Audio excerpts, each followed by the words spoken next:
Début XVIIe siècle, Paris rassemble le tiers des enfants abandonnés du royaume, et ce pour deux raisons.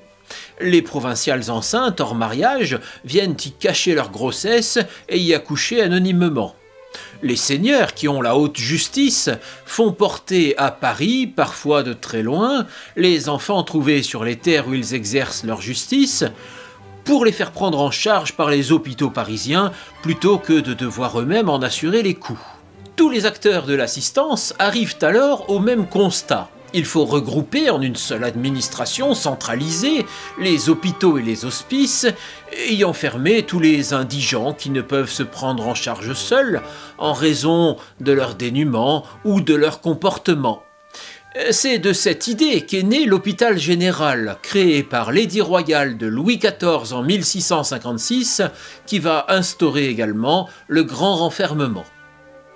Cette structure doit à la fois soigner les malades, donner du travail aux chômeurs, mettre les violents dans l'incapacité de nuire, emprisonner les petits délinquants, protéger les filles de la prostitution, éduquer les orphelins, les enfants abandonnés, rééduquer les enfants de vagabonds et de contrebandiers, accueillir les vieillards et les infirmes sans ressources, et enfin, révocation de l'édit de Nantes oblige, rééduquer les membres de la religion prétendue réformée.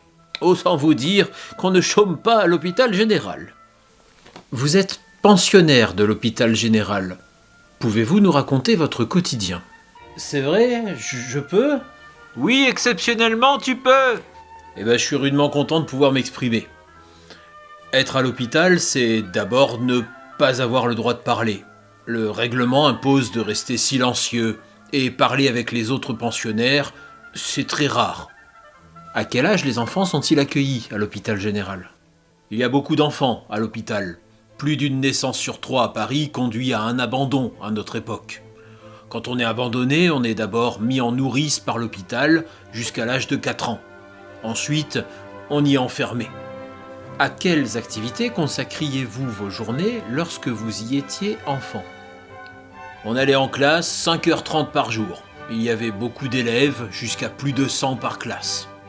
Oui, que voulez-vous, monsieur ? Je vous fais signe depuis tout à l'heure, mais enfin, est-ce que vous me voyez ? Oui, je vous regarde de travers. Il ne s'agit pas d'en faire des intellectuels, hein ? Des pauvres qui pensent par eux-mêmes, ce serait quand même très dangereux. Il faut juste qu'ils soient capables de lire et d'écrire, surtout pour lire les prières et les livres pieux qu'on leur donne pour égayer leurs moments de loisir.